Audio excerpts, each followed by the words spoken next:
థియేటర్లపై cinema తెచ్చి మళ్ళీ కారులో వెళ్ళిపోతే పెద్దగా ఇంత ఇబ్బంది జరుగుతుండేనేమో లేదో నాకు తెలియదు. కానీ ఎక్స్ రోడ్ చౌరస్తా కంటే ముందు నుంచే కారులో రూఫ్ టాప్ ఓపెన్ చేసి రోడ్ షో చేసుకుంటే థియేటర్లకు పోవడంతో ఆ చుట్టుముట్టుతున్న 7-8 థియేటర్లలో ఉన్న సినిమా అభిమానులు మొత్తం ఇక్కడికే రావడంతో వేలాది మంది జమ అయినారు. ఆ గేట్ ఒక్కసారి హీరో కారు లోపలికి పంపించడానికి ఆ ఉన్న గేటు తెరవడంతో వేలాది మంది ఒక్కటేసారి ఉప్పెనలాకు వచ్చారు.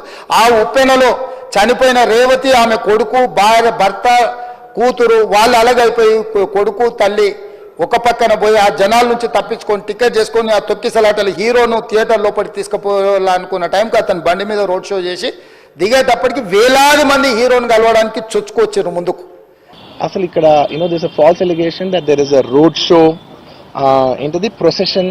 అసలు ప్రొసెషన్ కాదు, రోడ్ షో కాదు, ఏమీ కాదు. జస్ట్ థియేటర్ ఇక్కడ ఉన్నాను, అక్కడ theatre just couple of metres away, couple of yards away from the theatre. అది అసలు రోడ్ షో కాదు, ఏమీ కాదు. కార్ అలా వెళ్తూ ఆగిపోయింది. ఒక పాయింట్ తర్వాత ఎంత జనం కూడిపోతారంటే అండి, మీరు కనపడితే కానీ జనం వెళ్ళరు.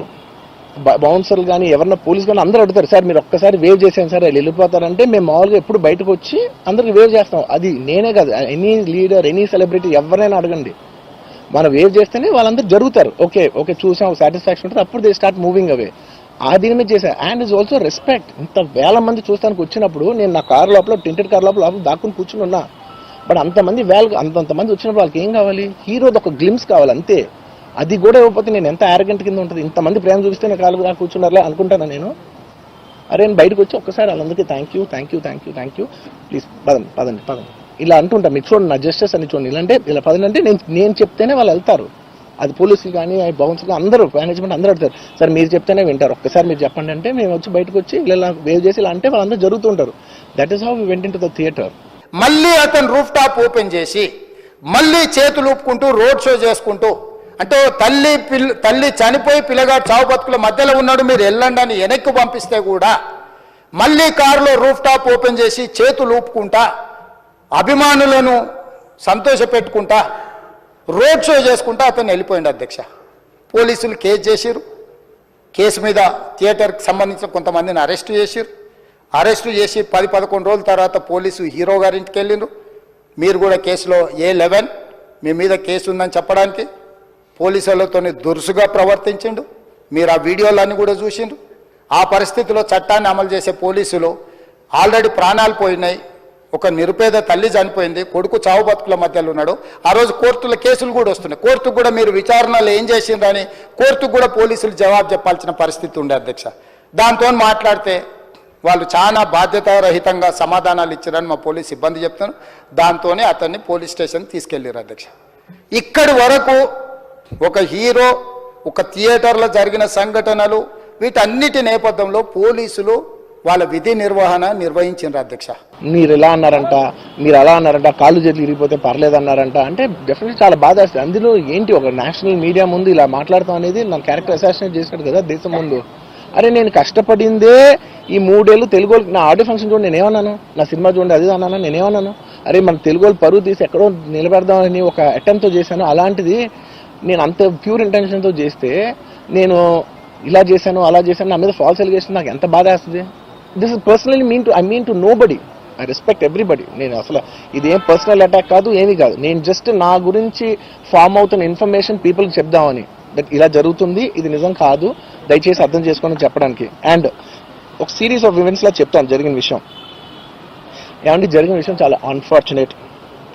నేను గత 3 ఏళ్ళుగా ఈ సినిమా చూసి థియేటర్లో చూస్తేనే నాకు తెలుస్తుంది. అంటే నేను ఇన్ని కోట్లు పెట్టి అమ్మాం కదా సినిమా, నాకు రెస్పాన్సిబిలిటీ ఉంటుంది. సినిమా ఎలా ఉంది అది థియేటర్లో చూస్తే నా 3 years ఎఫర్ట్, అది జస్ట్ ఒక షో కాదు, నాకు ఎమోషనల్గా అది 3 years ఎఫర్ట్. అసలు ఏమవుతుంది నా it's like make or break moment for me. So అలాంటి ఇంపార్టెంట్ పాయింట్లో నేను వెళ్తూ నేను అదే ఆలోచించాను తప్ప నేనేమి ఇర్రెస్పాన్సిబుల్గా గత 20-30 ఏళ్ళుగా నేను అదే థియేటర్కి వెళ్తున్నాను. ఓల్డ్ సినిమాలకి వెళ్ళాను నేను అదే థియేటర్కి, నా సినిమాలు కాకుండా బయట సినిమాలకి వెళ్ళా. ఎప్పుడు ఇలాంటి యాక్సిడెంట్ అవ్వలేదు. అండ్ నేనేదో ఇర్రెస్పాన్సిబుల్గా థియేటర్కి వెళ్ళిపోయాను, పర్మిషన్ లేకుండా వెళ్ళిపోయాను అనేది అబ్సల్యూట్లీ ఫాల్స్ ఇన్ఫర్మేషన్. అలాంటిది ఏమీ లేదు. చనిపోయిన 11వ రోజు వరకు వీళ్ళు ఎవరు, హీరో కానీ ప్రొడ్యూసర్ కానీ ఎవరు కానీ ఆ కుటుంబాన్ని, చనిపోయిన కుటుంబాన్ని కానీ హాస్పిటల్లో చావు బతుకుల మధ్యలో ఉన్న పిల్లవాడిని పరామర్శించడానికి కూడా పోలేదు అధ్యక్ష. ఇది ఏ రకమైన మానవత్వం అధ్యక్ష నాకు అర్థం కాలే. నేను ఇంటికి వెళ్ళిపోయిన తర్వాత నేను వెళ్ళిపోయిన నెక్స్ట్ డే నాకు మార్నింగ్ తెలిసి ఇలా చనిపోయారంటే షాక్ అయ్యాను నేను. షాక్ అయ్యి ఇమీడియట్గా నేను బాస్కి ఫోన్ చేశాను, మా బన్నీవాస్కి ఫోన్ చేసి బాస్ ఇమీడియట్గా హాస్పిటల్కి వెళ్ళి వాళ్ళ కలువు, నేను వస్తానంటే సార్ నేను మొత్తం అక్కడ వెళ్ళి సెట్ చేసి వస్తాను, వాళ్ళందరూ ఎమోషనల్గా ఎలా ఉన్నారు ఏంటో మనం ఫస్ట్ చెక్ చేసుకున్న తర్వాత మీరు దిగాలి, ఒక్క నిమిషం ఆగండి సార్. వెళ్ళిపోయిన తర్వాత వాసు నేను వస్తానంటే సార్ మీరు రావద్దు ప్లీజ్, దయచేసి మీరు హాస్పిటల్ రావద్దు, ఇక్కడికి గందరగోళం అయిపోద్ది, నిన్న నైట్ మీరు థియేటర్కి వెళ్ళారు, ఇష్యూ అయింది, యూనో చాలా ప్రాబ్లం అయింది, ఇప్పుడు మీరు హాస్పిటల్కి వచ్చి మళ్ళీ ప్రాబ్లం అయితే మాత్రం సార్ చాలా ప్రాబ్లం అవుతుంది సార్, నేనే వాళ్ళని కొంచెం వాళ్ళ రిచువల్స్ అన్నీ అయిపోయిన తర్వాత మీ దగ్గర తీసుకొస్తానని చెప్పాడు.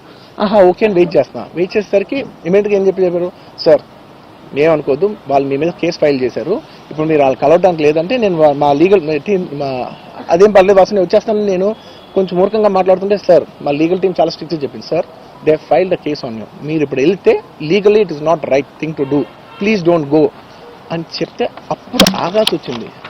సార్ నాకు ఒక్కటే విషయం చెప్తా సార్, ఎవరో వైజాగ్లో చనిపోతేనో లేకపోతే చనిపోతున్నారంటేనో, లేదంటే విజయవాడలో చనిపోతున్నారంటే ఒక పెద్ద ఆవిడంటేనో, లేదంటే చిరంజీవి గారి ఫ్యాన్స్ మన నూర్బాయ్ లాంటి వాళ్ళు, లేదంటే కళ్యాణ్ గారి ఫ్యాన్స్ మన ఎవరో అంటేనే వాళ్ళందరికీ నేను వెళ్ళి పర్సనల్ సార్ ఇక్కడి నుంచి విజయవాడ వెళ్ళాను సార్ ఎవరినో కలవటానికి, ఒక లేడీని, ఒక వైజాగ్ వెళ్ళాను ఇక్కడి నుంచి ఎక్కడో ఉప్పలు ఉంటే ఎక్కడో దాటుంటే ఎక్కడికో వెళ్ళాను. అలాంటిది నా ఓన్ ఫ్యాన్స్, నాకు నా ఫ్యాన్స్ అంటే ఎంత ఇష్టం మీ అందరికీ తెలుసు, అలాంటి నా ఓన్ ఫ్యాన్స్ నా ఓన్ థియేటర్లో నేను ఉన్న ప్రెమిసెస్లో అలా జరిగిందంటే నేను వెళ్ళి కలవనాలని, వాళ్ళు కలవాలి నాకు ఉండదా, అది మినిమం కదా, అసలు ఎవడైనా వెళ్ళి కలుస్తుంది, ఎందుకు కలవను నేను కలవపడడానికి ఓన్లీ రీజన్ ఏంటంటే I'm legally I'm tired, I can't go, అంత మాత్రం నేను స్పందించలేదు అని అనడానికి కూడా లేదు.